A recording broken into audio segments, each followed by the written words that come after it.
Although this is part of a series of talks on spirituality and the brain, tonight there isn't going to be a lot of brain science. Tonight the emphasis is more on anthropology, some brain function, and a touch of physics. And I want to start out by saying that the ideas that I'll be presenting to you tonight, I've been working on since 1985, which makes it something like 23 years that I've been trying to get these concepts together.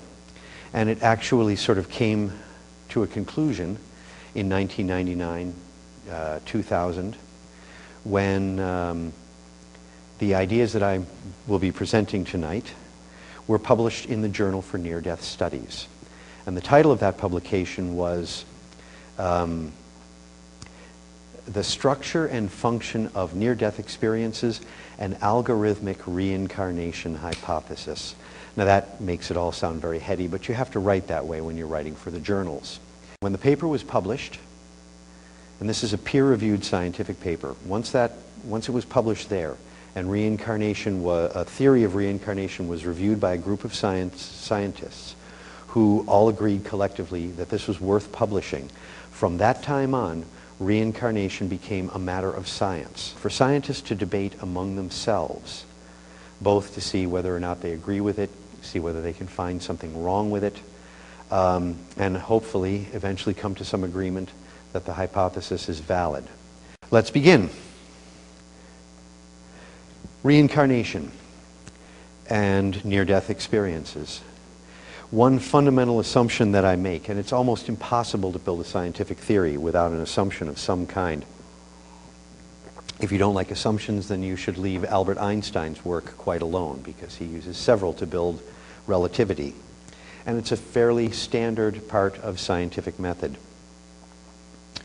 My assumption is that near-death experiences, the stories and reports that come from people who die clinically and then come back to life, these are not just near-death experiences. These are not experiences that people who almost die have. These are experiences that reflect the actual death process as it occurs in human beings. So that if you die and you don't come back, you end up with the same experiences as those who die and do come back.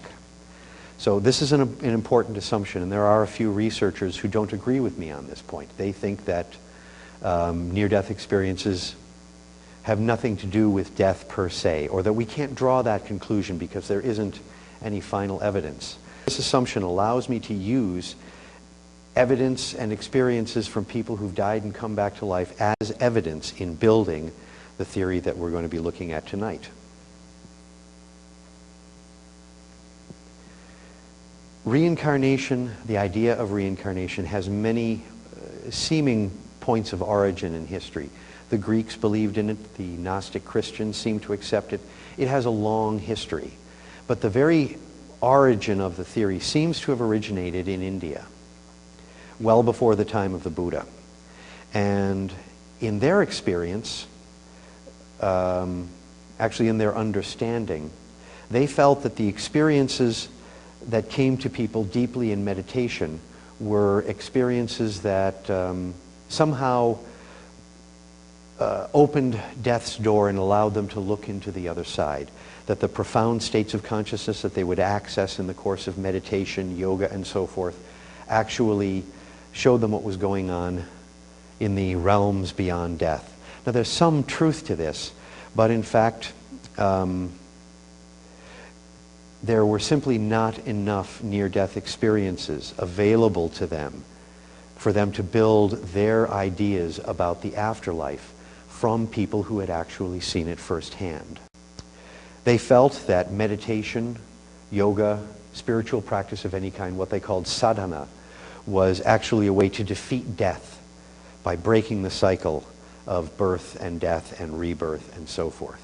Their whole notion of the afterlife was based entirely on experiences people had, not during near-death experiences, but in meditation, which is another context completely. And although there are some things that happen to people in the course of meditation that can also happen in the course of near-death experiences, the overlap isn't quite enough. They actually missed it. For me, the starting point is here. Charles Darwin. And what Darwin had to say that's important here is that human behaviors, human faculties, anything that humans or other species do or have about them is in one way or another the result of their evolutionary history and the adaptations and changes that they encountered through their evolutionary history. So the question is, and this is kind of the million-dollar question, this got me started in 1985. This said, wow, when I thought of this question, I said, wow, this is amazing. I can change the world if I answer this question.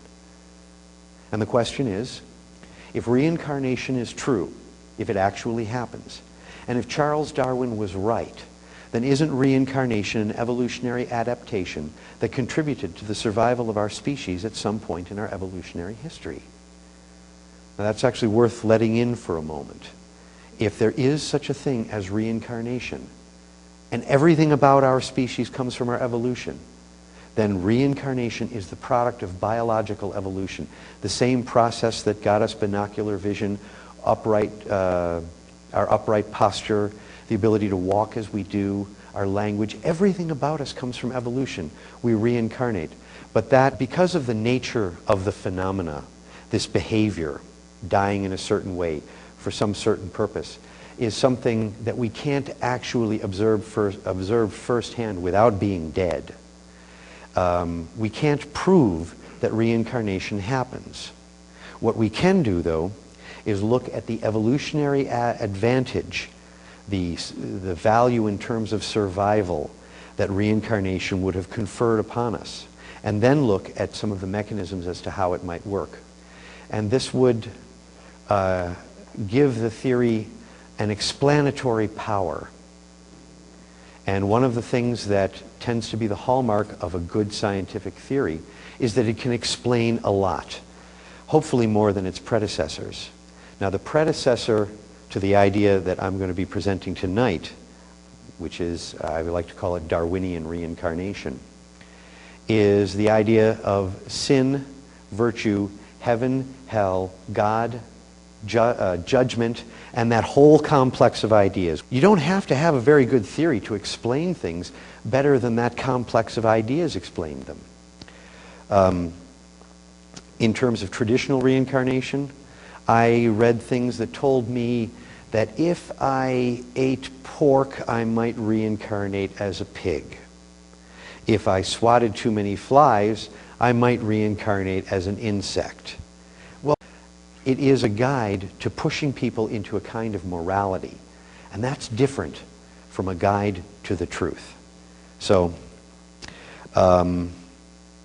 now, near-death experiences offer evidence that reincarnation should be able to explain if it were right.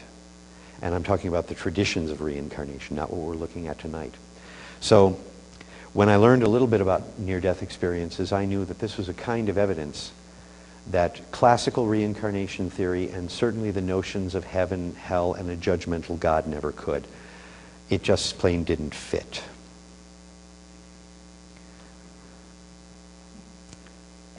There is a fundamental anomaly. And for those of you who don't have that word in your working vocabulary, I'll give it to you briefly. An anomaly is something which is relevant to a field of science, and that field has no explanation for it. I'm not going to burden you with a whole bunch of anomalies, but there's something that traditional reincarnation theory, the theistic traditions of Judaism, Christianity, and Islam can't explain. And there is something that near-death experience researchers have not been able to explain. I have several publications in the Journal for Near-Death Studies. I get emails from people all the time from my website that are about near-death experiences. I personally published an account of near-death experiences in Thailand, another cultural group that hadn't been tapped.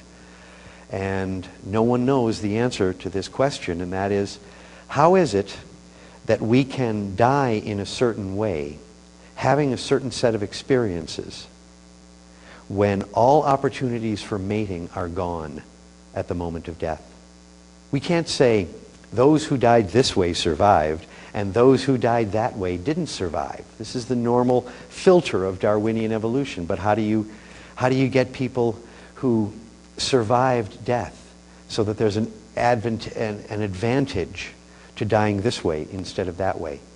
And this remains the fundamental anomaly, the fundamental unexplained phenomena in near-death experience research. How in the world, if we are biological creatures, the result of Darwinian evolution, natural selection, how is it that we could die one way instead of another when there are no survivors from death? Nowadays there's people who have heart attacks and they get defibrillated back into consciousness. There are people who get really badly hurt and the doctors can put them together. But until about 30 years ago, almost everybody who died stayed dead. So this is a point I want to be sure I'm clear on. Does everybody get why that's a problem for science? The existence of near-death experiences? Not quite. Okay. The classical method of evolution is that some members of a species have a trait. The ones who have that trait are more able to survive than others. The survivors go on, reproduce, and eventually the trait of the survivor fills the entire population. How do we select those who die one way from those who die another way? Because after you die, there's no more opportunities for mating. There's no more opportunities to pass your genes on. So if there's a genetic component to dying the way human beings do, how on earth could that have been separated from the people who died differently? Is that a little clearer for everybody? Good, because it's an important point and it's actually slightly cumbersome to explain. So in order to go over this, I'm going to have to look at near-death experiences one stage at a time. I did this in the last talk and it'll be a little bit quicker this time. The beginning phase of most near-death experiences is out-of-body experiences. You leave your body. Very often people find themselves floating below the ceiling and they look down at the scene, they see their own body. Some of these experiences don't include that, but invariably they see things in their environment that they would have also seen when they were alive. It's not astral travel. You stay in this reality. You're just viewing it from another perspective, possibly with another body, a subtle body. The next stage has been called the tunnel, and it is literally a matter of traveling through a tunnel. There's a light at the other end of it, and eventually you go through it, and you emerge at the light. Here's another view of a tunnel. This one comes from a painting by the Dutch painter Hieronymus Bosch. I believe this is a 15th century piece. And he had many, many visions in the course of his life. Some people think that he actually took hallucinogenic drugs. Other people think he had a near-death experience. Other people think he was schizophrenic and simply prone to visions and hallucinations. The tunnel is a common vision. It's a common hallucination. It can occur in schizophrenia spontaneously. It can occur with peyote in American Indian religious ceremonies. It can occur following a head injury. You get hit on the head and you see stars. I've talked to a couple of people who had closed head injuries, and for an instant, after the impact, they saw nothing except a black space with a tiny point of light. I haven't read about it in the scientific literature, but I've spoken to people who've had this. And there it is. And it's come to be called the void. But like the tunnel, it's dark around the edges with a light in the center. And like the tunnel, the experience proceeds by moving along it and moving into the light, whereupon more things happen. Out-of-body experiences are not the only way that near-death experiences can begin, and many near-death experiences have no tunnel in them at all. So now we've got a couple of stages in. The next stage involves being on the other side. You're no longer in this reality. You're in another reality. And what we have here is actually it's a bit from a Thai comic book where a man is talking to a Yamatut, one of the servants of Yama, lord of the underworld. And in this particular scenario, the man was carrying some firewood, and he was so tired, and he's very old, and he says, oh, if only this life could end. Whereupon the Yamatut appears and says, well, if you want this life over, I can arrange it. Whereupon he immediately changes his mind and wants to go on living. When you have met a Yamatut, or possibly earlier in Western culture, the Grim Reaper, you have met someone who is from the other side, whatever that means to you. And so you know that this reality is a closing chapter for you. The Yamatut, they're called Yamduds in India, is a messenger from the underworld. He's a person who comes and takes you into the other realm. The journey begins in this world and it ends in the next world. And usually it's a walk down the road. But this isn't the only form that this can take. Here we have actually a design from a piece of Greek pottery. And we have a fellow who is getting into a boat where he's paying the ferryman, whose name is Charon, to take him across the river Styx and into the land of the dead. Behind him you see the god Mercury with his caduceus, who is also something of a psychopomp, as the technical word is, a guide who takes you from the land of the living to the land of the dead.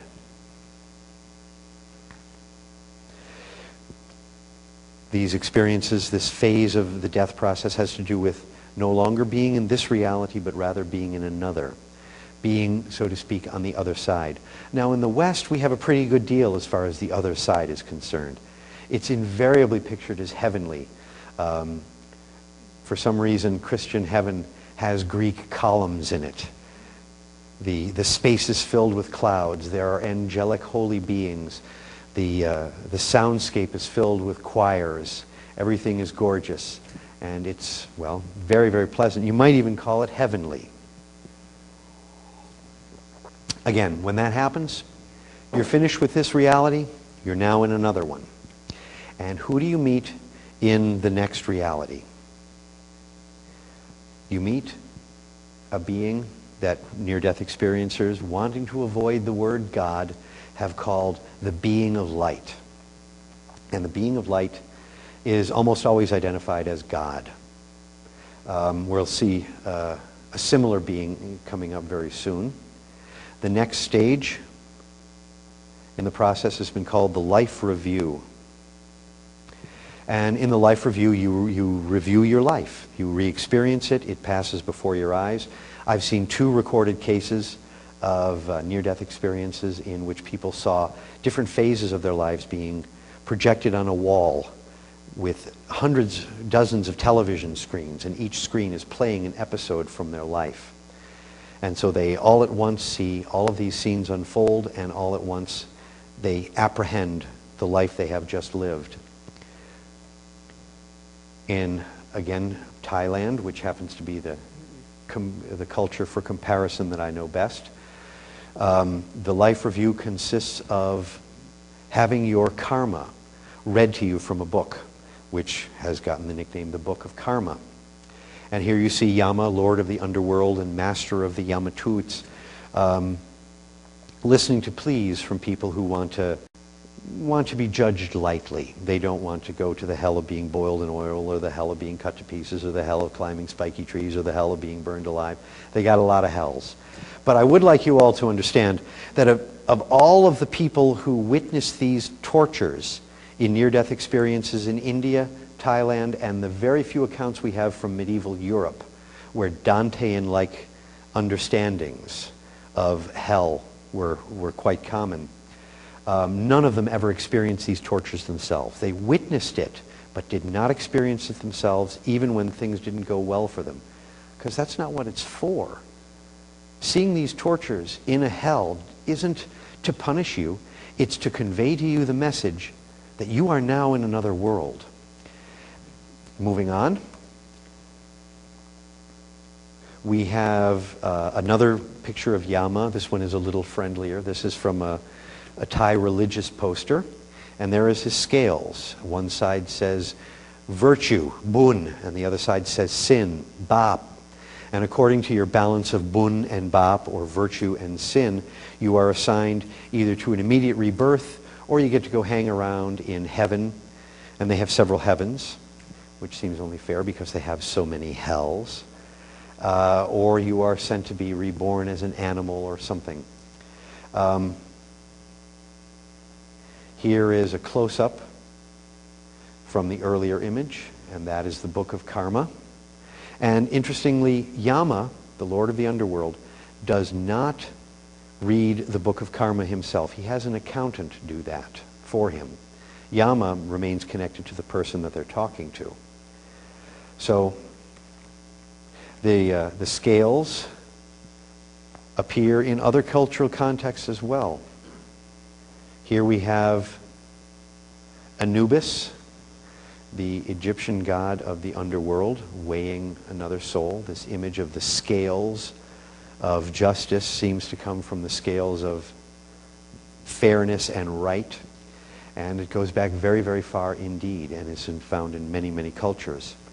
The image of multiple hells we find in several places.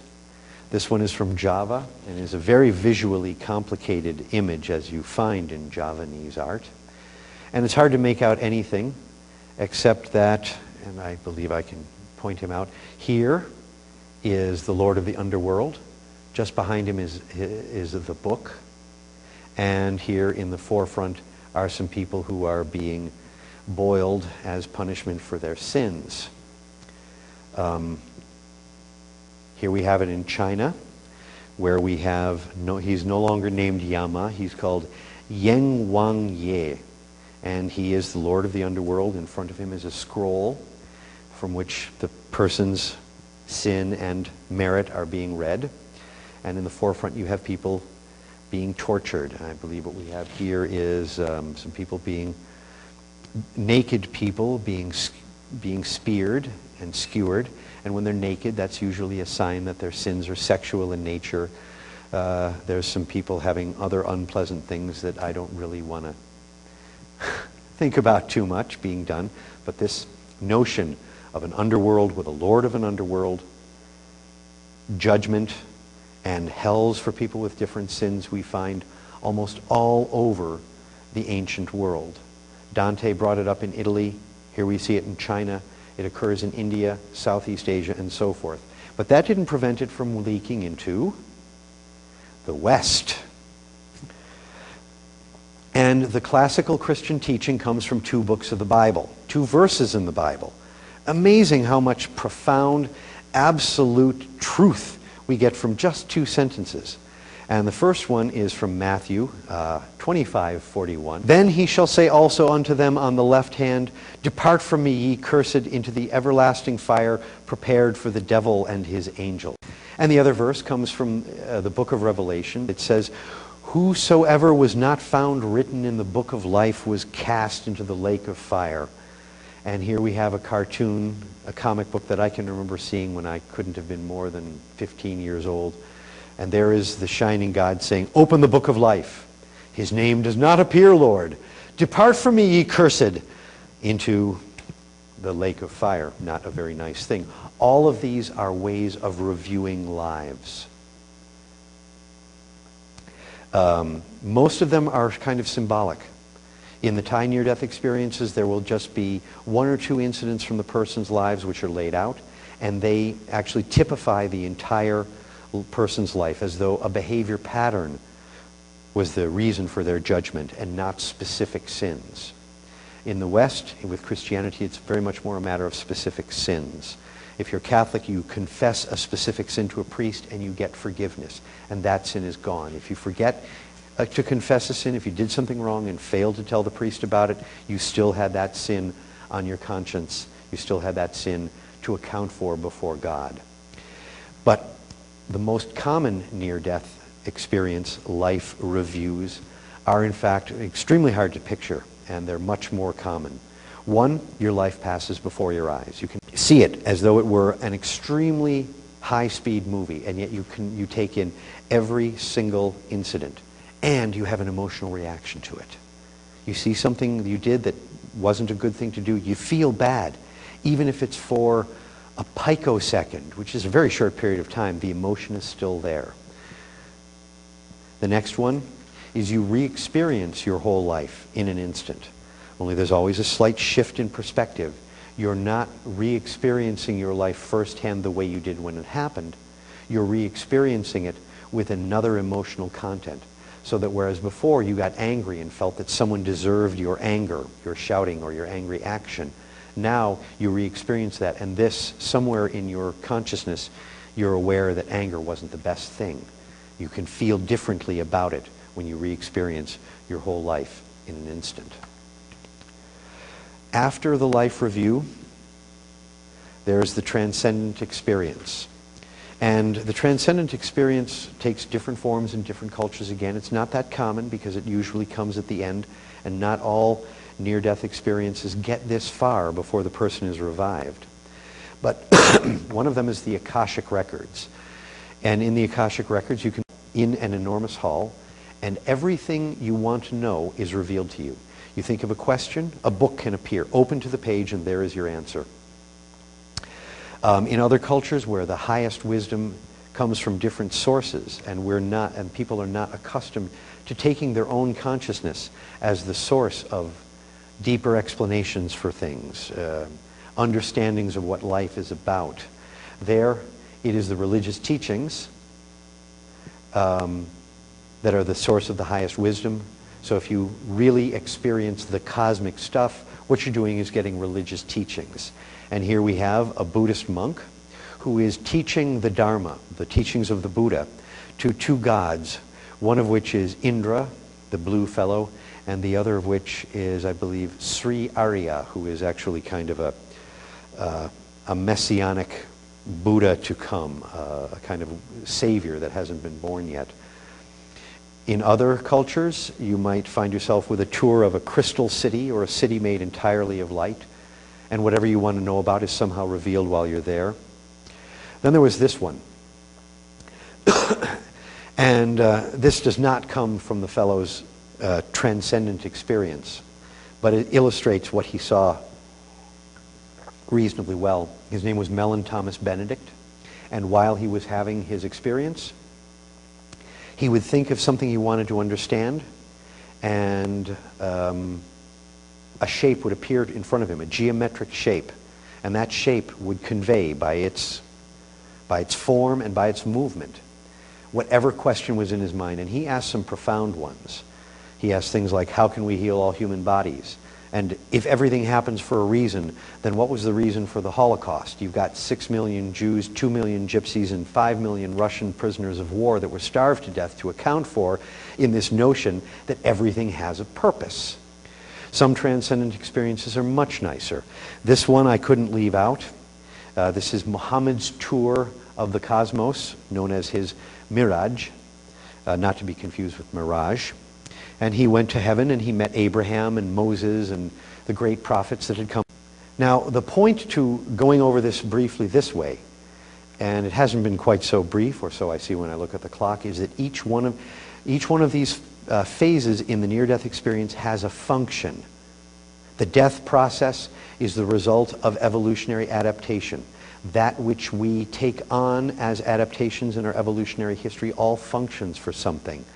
Language functions to help us communicate with one another. That functions to keep our cultures bound together, and our cultures function as our evolutionary strategy. We stay alive by staying together. Anything that keeps us together helps us to survive. And being able to sit around and enjoy one another's company, to want to be around other people even when there's no purpose to it at all, helps us to survive. So we're going to look at the functions of these phases one by one. And the first one is the autoscopic out-of-body experience. Autoscopic, auto, self, scopic, to see. The out-of-body experience in which you see yourself. And this slightly complicated drawing shows a person. It's actually based on a sketch done by a near-death experiencer. And there is a person.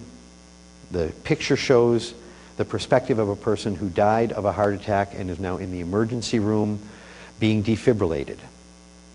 Or it might actually be an operating room. But there it is. There's very little mistaking what this picture is about.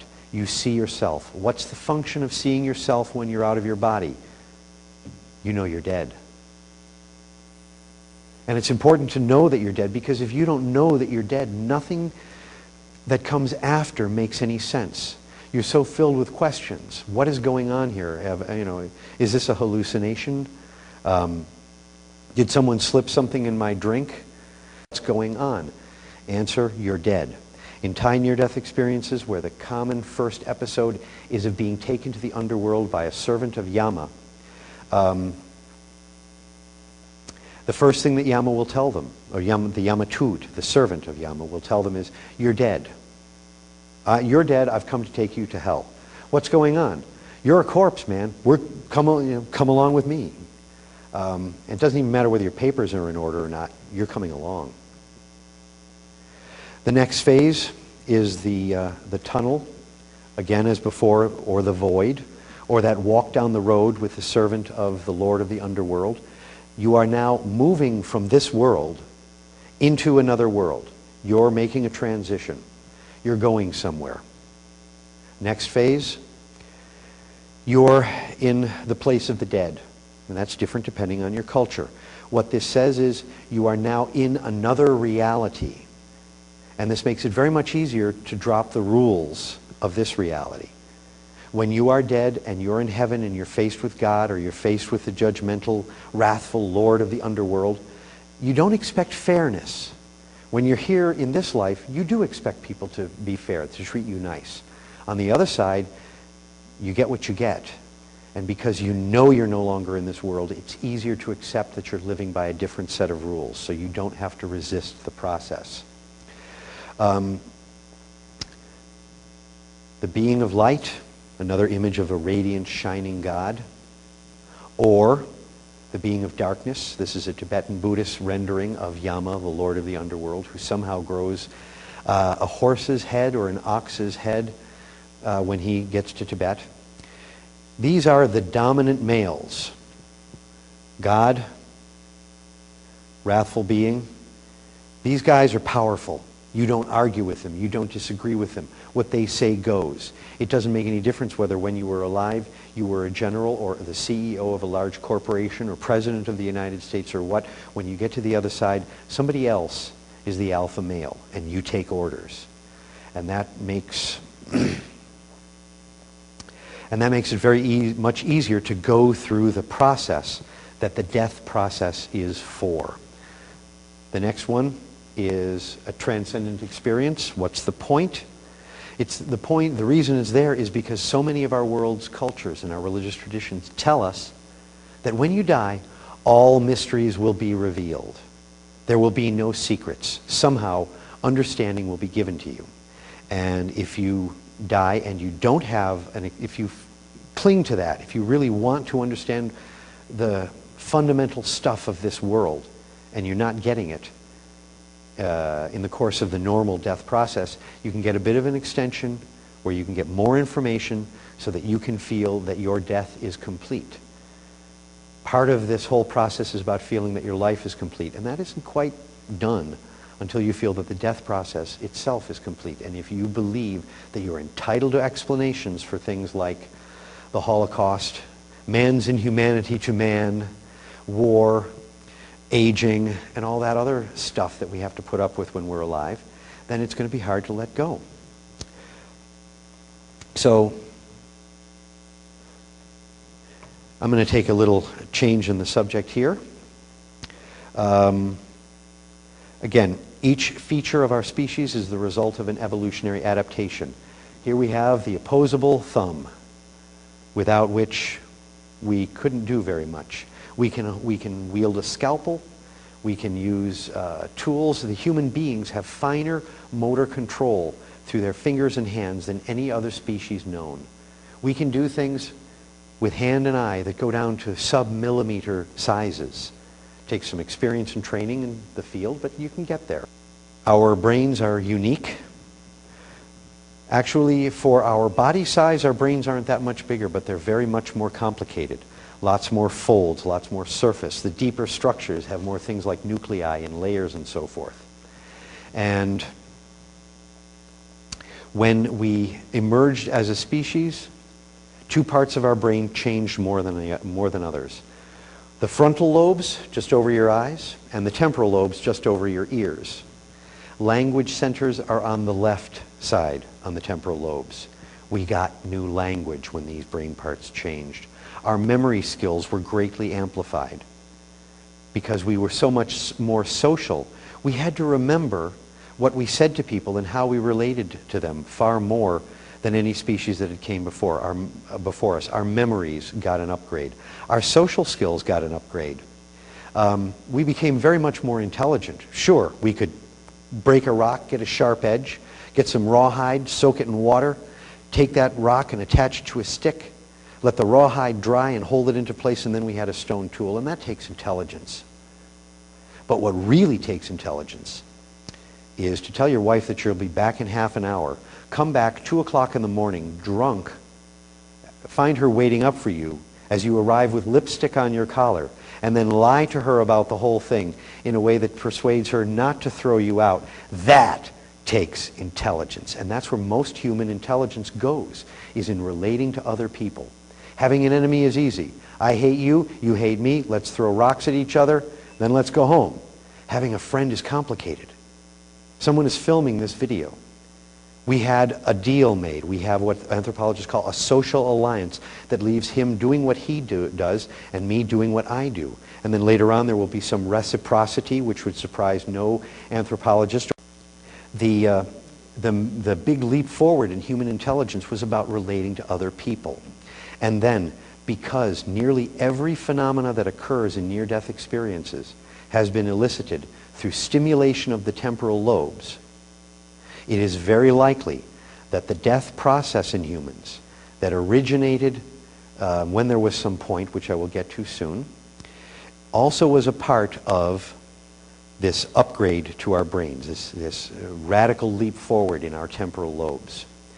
Capacity for near-death experiences, language, memory skills, the emergence of what anthropologists call complex culture, and language with nouns, verbs, grammar, syntax, and even idioms and profanity all appeared at the same time. We didn't start reincarnating by itself. We started reincarnating as part of a much larger process that involved the transition from whatever species we were before to Homo sapiens. Looking at the functions of the different stages in the death process, I have left the life review for last.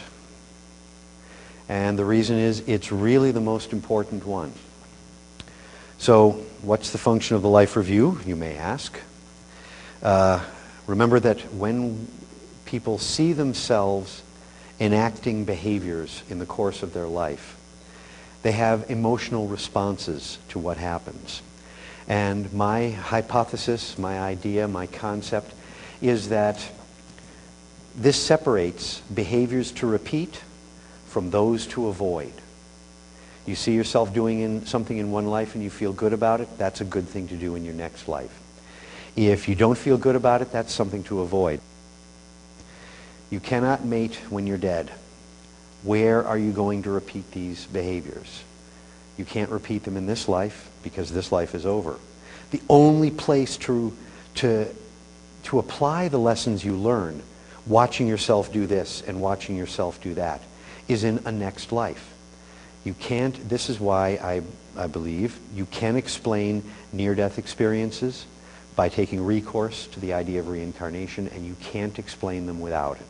It's a fundamental, unexplained feature of near-death experiences. We don't necessarily need to remember the behaviors, the actions in one life in the next life.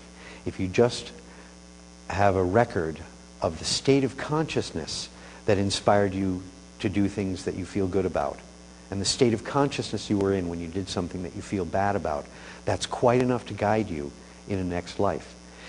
If I were to try and avoid everything I did in this life that didn't work out too well, that would be quite a burden of memory to carry into my next life.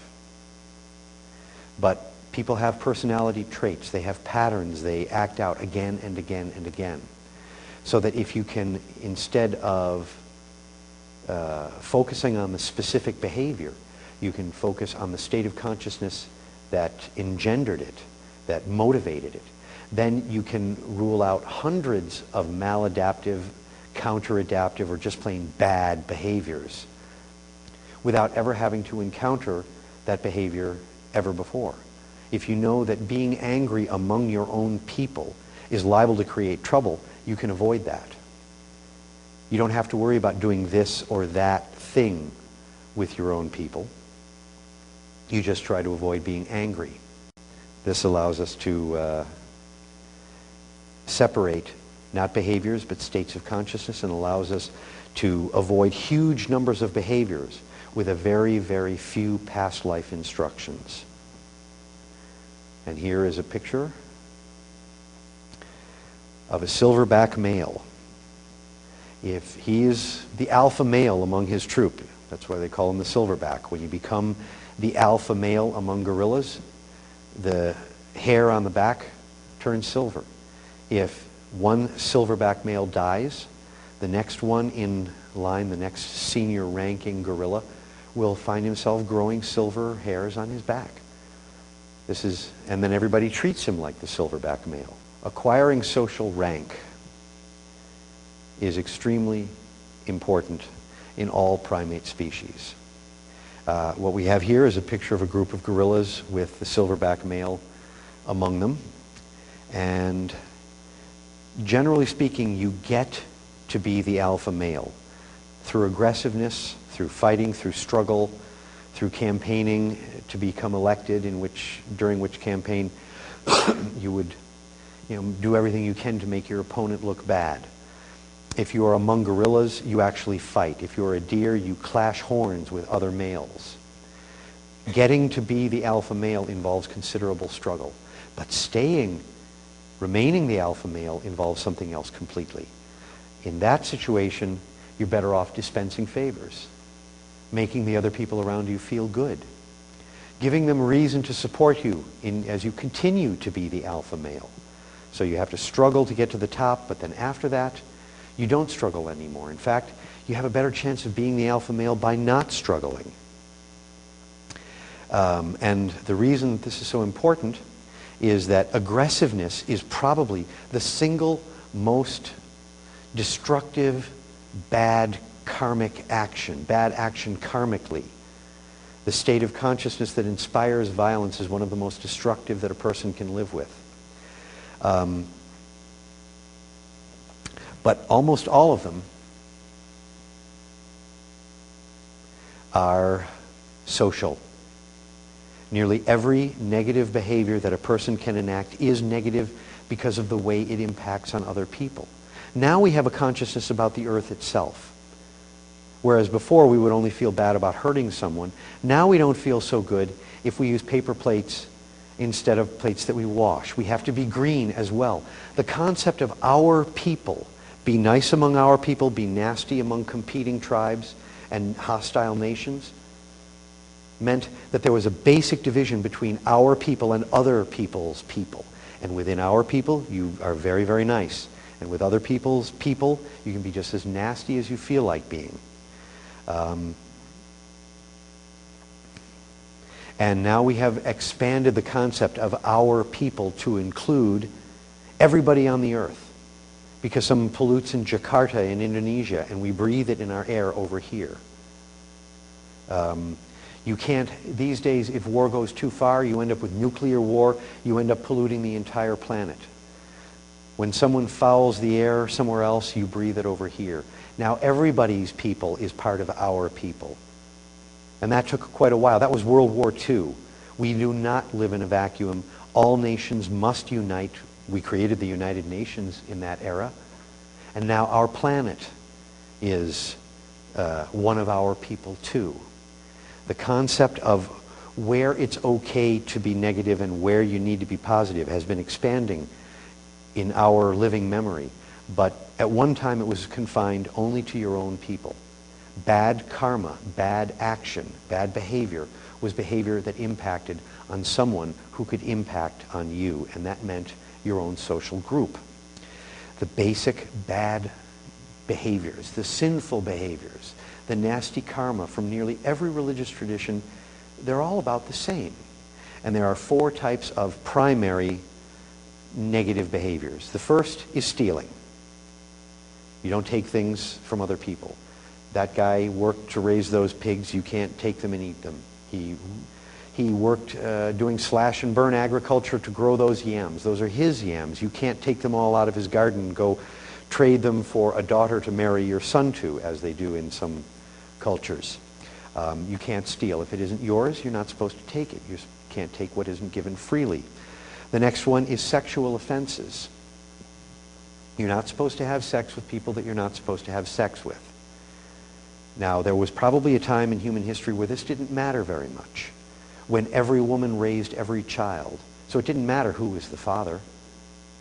But now that we have inheritance rights over things like land and herds and stock options or stocks and so forth, it matters very much, because if you are a prosperous man and you're doing your will and you say, well, my eldest son will get this, maybe he'll inherit the throne if you happen to be a monarch. And then along comes some kid who says, no, he's not your eldest son. I'm your eldest son. But you went away and you didn't raise me, but I'm still your eldest son. And look, here's my mother, and don't you remember her? And guess what? The crown prince isn't the prince. I, who just walked in out of nowhere, own this kingdom. And the next thing you know, you get a war.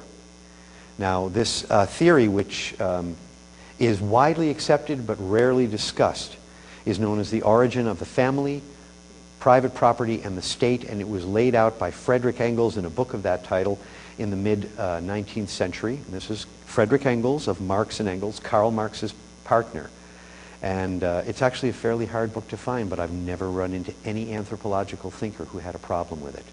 The origin of private property imposed the origin of family, and that in turn eventually developed into the origin of the state, political entities with thrones and rights of inheritance and so forth.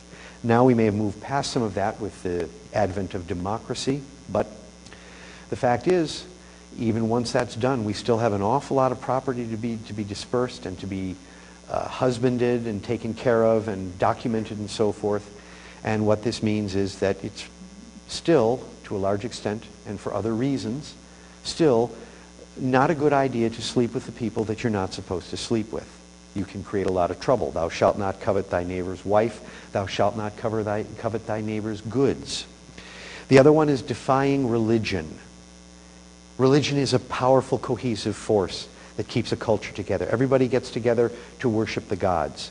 There are ceremonies when, in every culture, there are always ceremonies where the people gather together in the temple as they have it in their culture, even if it's just a sacred spot in the woods. And this gives the nation, the people, something they all do in common. This binds them together. This makes sure that people who are only distantly connected within the same social group still have some degree of connection, so that in the event of some tragedy, a disease, war with a neighboring tribe or something like that, they will still go on recognizing one another as members of our people, and will rely on each other in ways that they would never rely on someone from a stranger nation or tribe. So when you defy religion, you tend to break that apart, and that's not very good. So everyone gets together to worship Demeter or Isis or Apollo or Shiva, and then someone comes in and says, this is all nonsense. Or they say, where's your son? Why isn't he at this ceremony? Well, my son thinks that the gods are a load of nonsense. Then the man has had the unfortunate experience of speaking profane words in a sacred context, and by alluding to his son's atheism, brings that theme into the ceremony. In all kinds of subtle ways, maintaining religion, even if the beliefs of that religion are nonsensical or actually horrific, like the religion of the Aztecs and the Mayans, or at least as I find them, I don't want to cut anybody's heart out. I don't want to see that. I have no place in their ceremonies. They spent a few people every year, sometimes large numbers of people, but they believed that they were actually maintaining the world as they knew it. And anthropologists, for completely different reasons, may well agree with that statement. So, bad negative behavior, bad karma, maladaptive, counteradaptive behavior, all of it becomes negative, becomes bad, because of how it impacts on other people.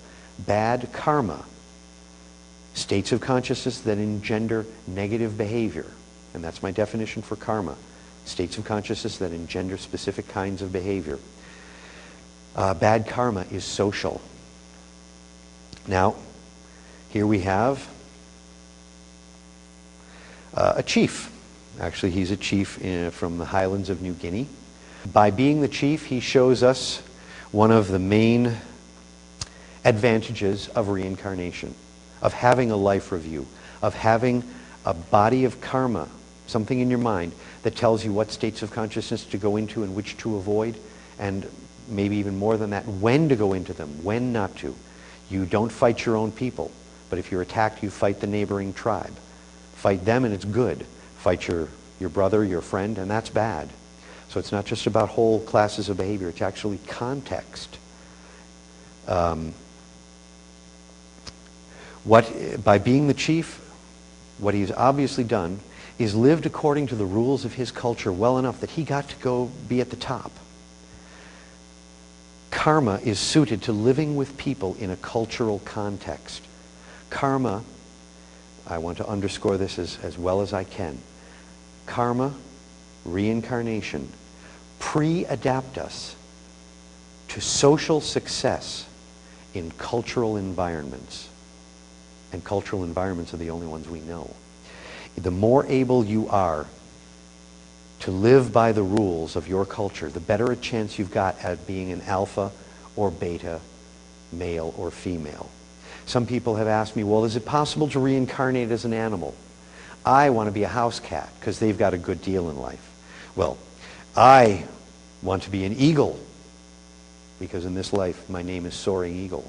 In my next life I don't want to just be a human with eagle presence. I want to be the eagle. Can I reincarnate as an animal?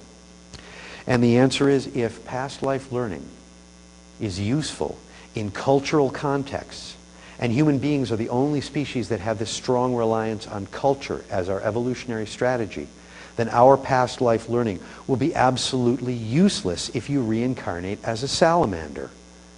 Salamanders don't live in complex culture. They don't need karma, as I have come to understand it, and as I'm presenting it to you here. Now that's if you're a man.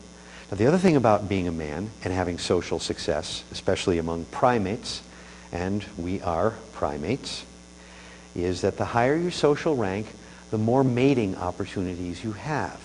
The alpha and beta and delta males have more mating opportunities than the lower ranking males in every primate species without exception.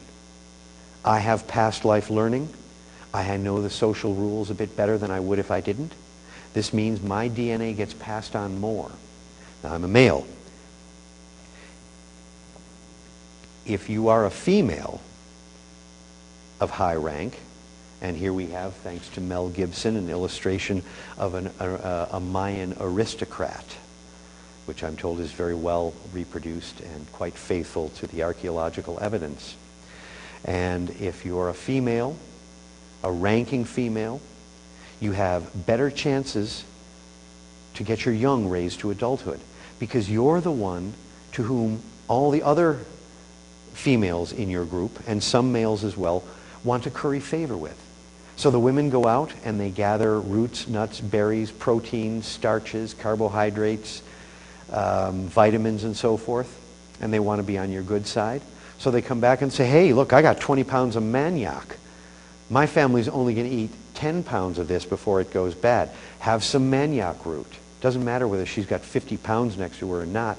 She's the alpha female, and she will decide who it goes to from there. So you give her the tools, the food, with which to give out favors, and by so doing, reestablish herself as the alpha female. just like the male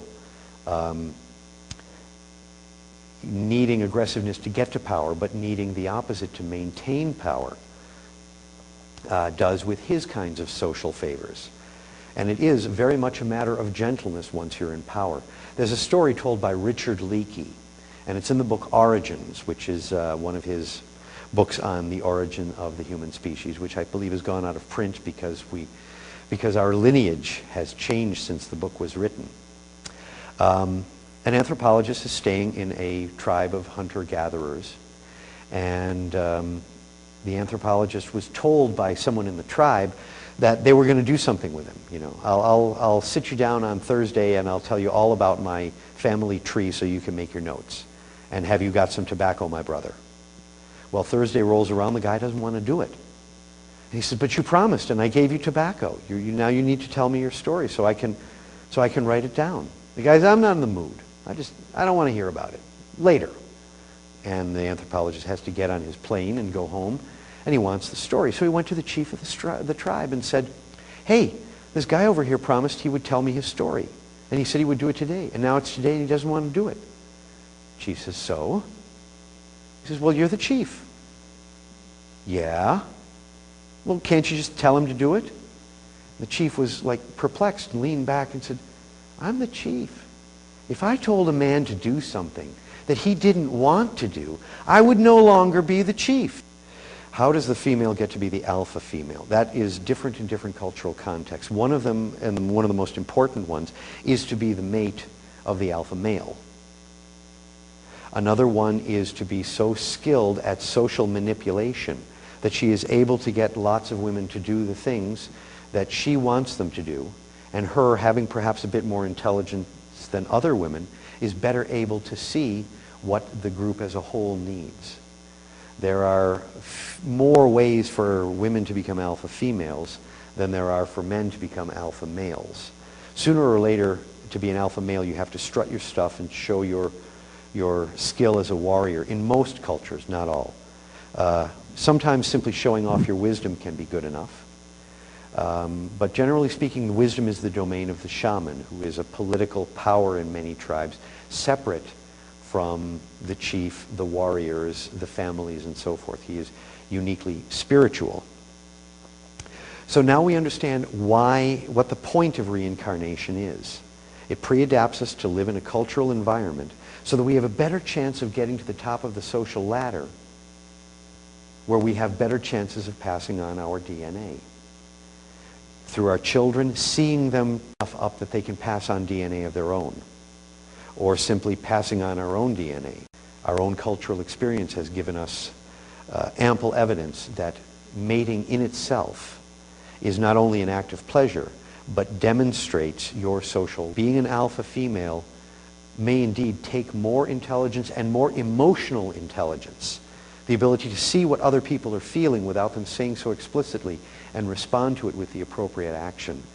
The great mother of her community is always someone that spots other people's needs and then sets yet other people about helping them to meet it. And that takes real intelligence and real skill. And odds are pretty good that such a woman will be the last one to starve to death if the food supply runs out.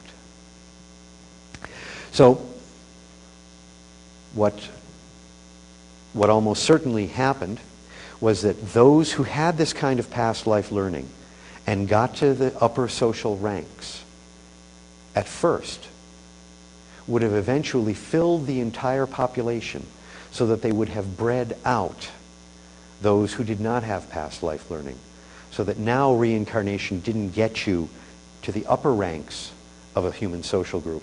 Now, once the system is firmly in place and a few generations have gone by to allow the system to kind of cement itself into place, now everybody's got past life learning. And now past life learning is the price of admission to the human species. Those who with past life learning bred out those without it. First generation, imagine half the kids don't have past life learning, but none of them get to the top. So they don't reproduce themselves fully. Next generation, 25%. Next generation, 10%. 5, 3, to, and that final 1% probably took a long time to go away. The next thing to look at in getting to from isn't reincarnation a cool and spiritual idea to an actual human behavior within the scope of anthropology is, in order for an adaptation to occur of any kind, you need an evolutionary pressure. You need something that is not working well without the adaptation. Then when the adaptation appears, it works well for those who have it, doesn't confer any advantage for those who don't have it, then those who don't have it don't survive, and you end up with changes in species. There has to be an evolutionary pressure. And so what was the need that spurred reincarnation as an evolutionary adaptation? And I want to remind you that earlier I offered you the supposition that all of these changes happened at once. Language, complex culture, reincarnation, and almost certainly a new kind of religion. All of these things, weren't a bunch of different changes that happened at the same time. They were all part of one enormous change. So, what's the pressure? In order to live in complex culture, such as we find in hunter-gatherers or people who live in Santa Cruz, you have a lot of learning to do. Huge amounts of learning. In order to live with other people, there's all kinds of stuff you've got to know. Now you have your childhood in which to learn a great deal of it. But our species was already overburdened with childhood. At the origin of our species, there are anthropologists who think that the life expectancy was somewhere around 45 years, maybe a little less than that. How long does it take from birth to puberty? How long does it take from when you're born to when you can give birth to children yourselves? Never mind whether they're emotionally ready for it. Early in our evolutionary history, you didn't have to be emotionally ready. If you were an infantile mother or father, there would be other people in your tribe to take responsibility for the kid. It's not just that it takes or took in those days a whole village to raise a child. Rather, the whole village raised all the children. If you are ready to impregnate if you're male, or be impregnated if you're female, around the age of 13 or 14 years old, and your life expectancy is only 45, that's a third of your life given over to getting ready for the real business, the biological business of being alive, which is to make more copies of yourself and win the game in evolutionary terms. Not to speak of living a decent life for yourself. A wildebeest born can run 10 minutes later. And I don't mean take those cutesy little wildebeest steps that we all just think are so darling. I mean he can run full tilt and escape a tiger when he's 10 minutes old. We can't even walk properly for something like 10 months. And even then it's a tricky business, because those really are cutesy little steps that we really, like to watch. Have you ever been in an apartment with a small toddler learning to walk upstairs? As they run back and forth. Human children don't want to learn to walk. They want to run. And it takes them 10 months to get there. And then how long does it take for them to learn to speak properly? And then how long does it take for them to learn how to trade back and forth, reciprocal relations, develop friendships that are healthy and constructive and tend to pull the people together, one pair of persons at a time? This is years worth. A third of our life giving over to just getting ready to have young? We can't add any learning to the childhood. No matter how complex our cultures become, we can't make childhood longer. Our pregnancies are also overburdened. We can't learn it in the womb either, by having extra neural tissue develop in the womb. We can't put in instincts for dealing with other people, because already pregnancy is so long that without medical help, a certain number of our females die in giving birth to the child. You mean make the kid more intelligent, give it some more brain, make the head bigger? You'd have more women dying in childbirth. So you can't make pregnancy longer, and you can't make childhood longer. So when our cultures became that much more complicated, where does the extra learning happen? The learning happens from past lives. And it doesn't tell us how to behave in any specific way. It just gives us a very approximate feeling for which states of consciousness are going to make for good behavior, behavior that will be rewarded, and which states of consciousness are going to make for behavior that will be condemned, castigated, punished. So this allows us to have huge amounts of learning accomplished without making pregnancy longer and without making childhood longer, because in evolutionary terms, lengthening either one is going to be very, very expensive, and in the end would probably cost actual lives. So there's the evolutionary pressure. How does reincarnation actually work? How did it all begin? This is a complicated system we're talking about. Out-of-body experience followed by going through the tunnel or the void, followed by meeting the being of light, preceded by being in a spirit realm, then you have a life review, then you have a transcendent experience, and then you get to a thing I haven't mentioned called the point of no return. All these multiple stages that you have to go through in order to be truly prepared for your ultimate passing on. That's a complicated system. So where did it come from? We got walking on 2 legs from walking on 4 legs. Easy to see. We got binocular vision by moving the eyes from the side of the head to the front of the head. That's a fairly easy one to figure out. What we need to fit the bill as a precursor to the human death process is an experience that we have already that involves multiple states of consciousness. Just as we go through several stages in the course of dying, we go through several stages in the course of sleeping. There are 5 stages of sleep. Only one of them is dream sleep. There are 4 others, and only one of those we know about, as individuals. And that's twilight sleep, when you're falling asleep. And sometimes you can find yourself having interesting experiences. Most spontaneous out-of-body experiences occur during twilight sleep. That's the beginning of sleep. The beginning of the death process is often out-of-body experiences. So that makes sleep the contender as an immediate precursor. Evolution is stingy. It's efficient. It doesn't waste resources. Rather than develop a new process to meet a new need, it will take an existing process and give it a new job to do. And the crucial part of the death process is the life review, and that's where you review the events during your life. The crucial stage of sleep, as far as individual people's experience and gaining our own personal benefit, is dream sleep. In life review, we review the events in the course of our lives. Dream sleep, we review the events in the course of our day, or days, because you can in fact have a dream about something tonight that happened several days ago. But both of them have in common reviewing your life in order to learn lessons which are largely absorbed and then acted upon subconsciously. You have to have a precursor to a new mechanism of human behavior, or any animal behavior. What was it, Nietzsche, who was quoted by Eddie Murphy in Coming to America? You know, this is how I do my scholarship. First you walk, then you run, then you fly. You cannot fly into flying. And we could not reincarnate into reincarnation. We had to take something we were working with already and give it a new job to do. Sleep fits the bill very well. But there are other processes that involve multiple states of consciousness.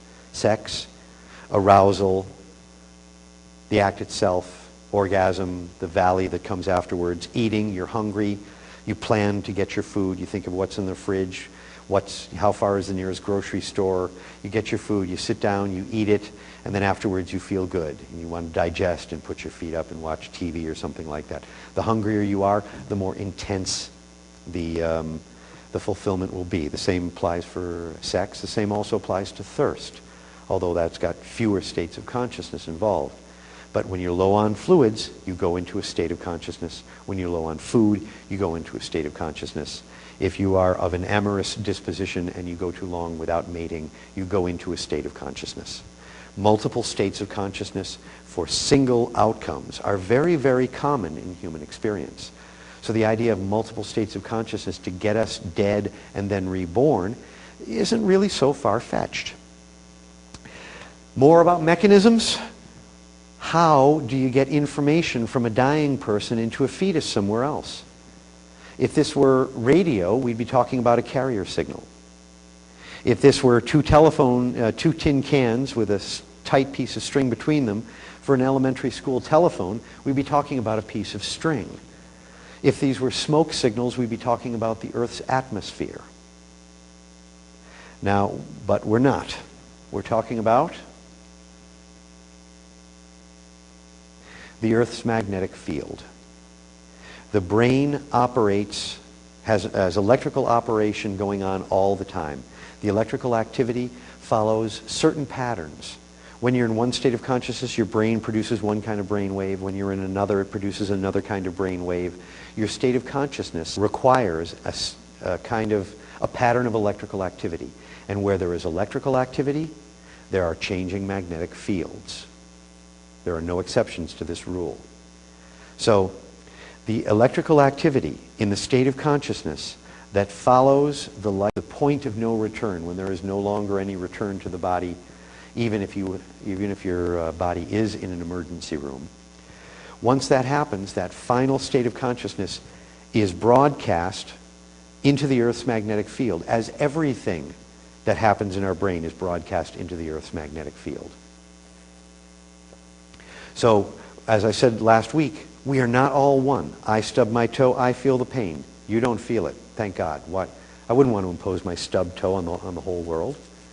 I mean, otherwise they'd all be doing it to me. We'd all be in pain constantly. But we are all connected because our brains are immersed in the Earth's magnetic field.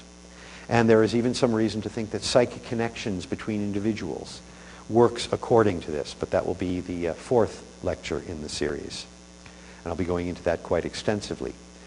But if we get a package of information and embed it in the Earth's magnetic field, then the Earth's magnetic field can transmit it as though it were the carrier wave and the signal both together.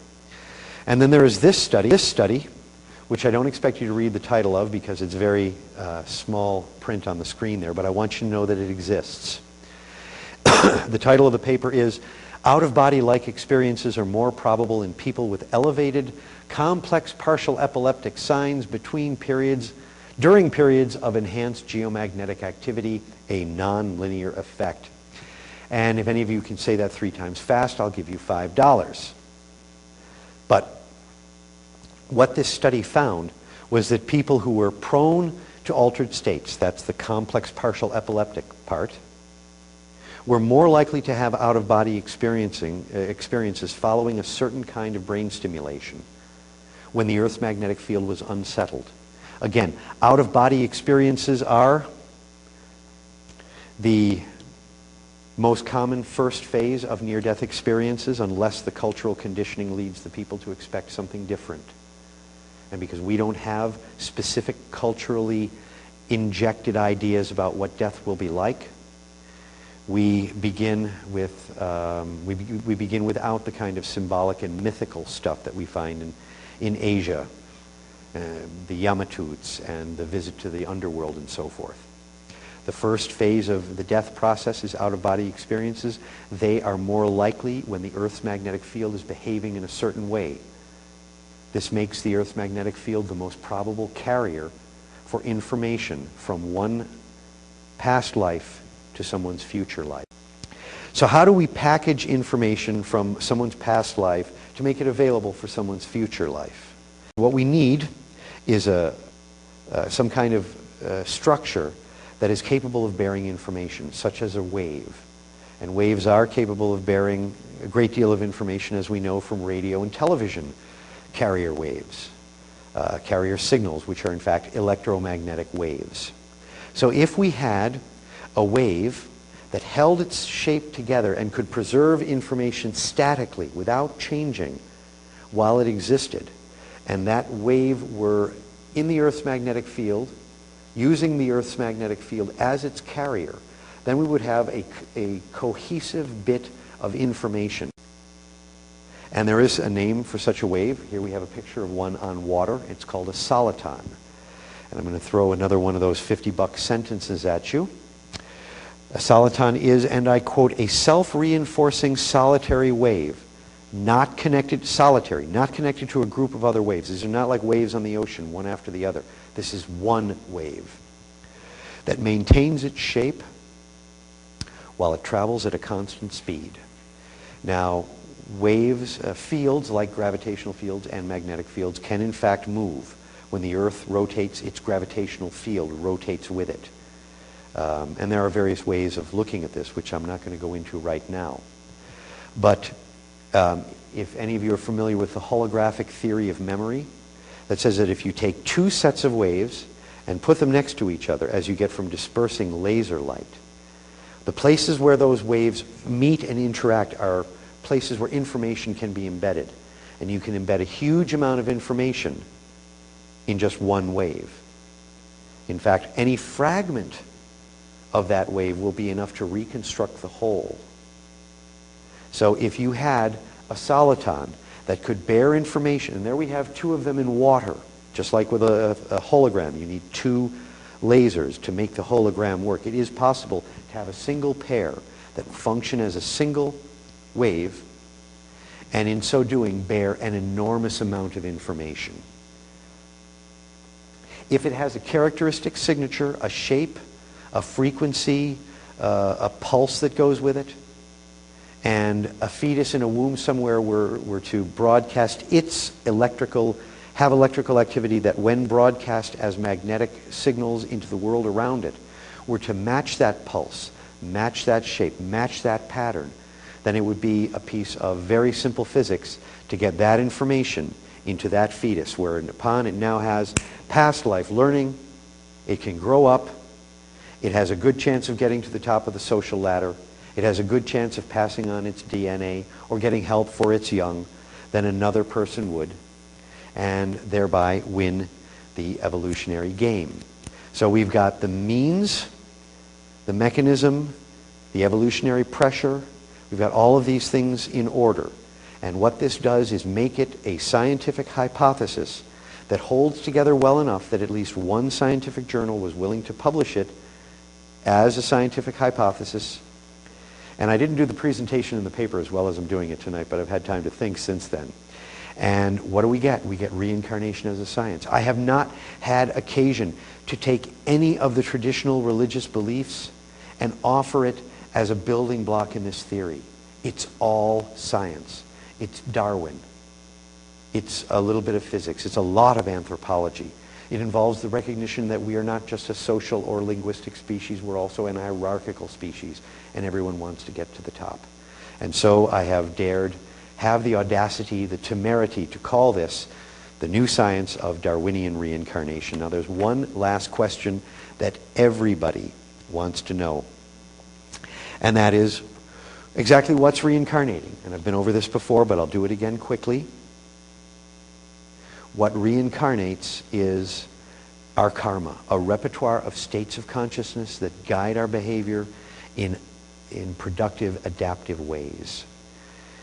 It gives us information that helps us to survive, and that's all we need. We may remember things from past lives, but we don't need to put that on the table in order to build the theory or to understand it. Somebody once asked the Dalai Lama, who is famous for having past lives, do you remember your past lives?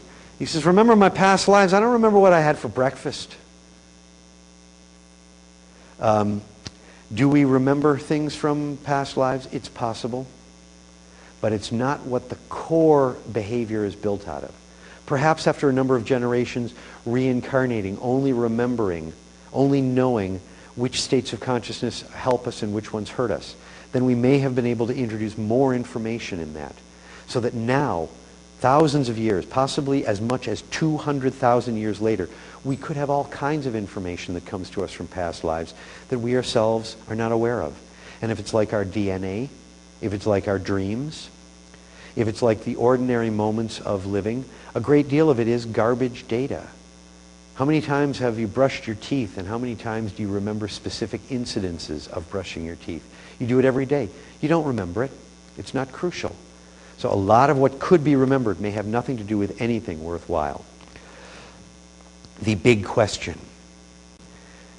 Do we reincarnate? Will I take rebirth? And in order to answer that, whatever answer you offer to the question of whether or not I, as an individual, or you as unique instances of humanity, will reincarnate or not, you have to have a concept of what the self is. And without that, you can't address the question. Or you can say, of course I will live, but then I know that I will survive. I will go on. I am my eternal spirit. I am not this mortal coil. I will live forever. But as we went over in the last lecture, that can be an illusory perception that's designed to guide you in certain ways without necessarily being the truth. So we're going to have to look at the self in order to understand whether or not the self reincarnates. And the subject of next week's talk will be enlightenment and the self, and we will spend a good deal of time rooting around and looking at what the self is. And with just a few minutes left to go, we have Leonardo da Vinci's fetus on the screen. I'm done, and I would add to my hypothesis that no hypothesis is any good unless there's a way to set it up to try and falsify it. And then the hypothesis survives the falsification process. It's called falsificationism. You can read a book by Karl Popper by that title. He's a very influential philosopher of science. So to make this hypothesis come home, to make it real, for many scientists I would have to offer some way of testing it. And right now, that method doesn't exist, but I believe that one day we will be able to read the information content of magnetic fields. And when that day comes, if we are able to create a closed magnetic environment around an intensive care unit, someone dies and there is no change in the fine-grained structure of the magnetic fields in the room, then probably that everything I've said tonight is wrong. But in order to offer a theory responsibly, you have to have a way to set it up to be wrong. If you insist on being right, it's no longer science. You're very welcome.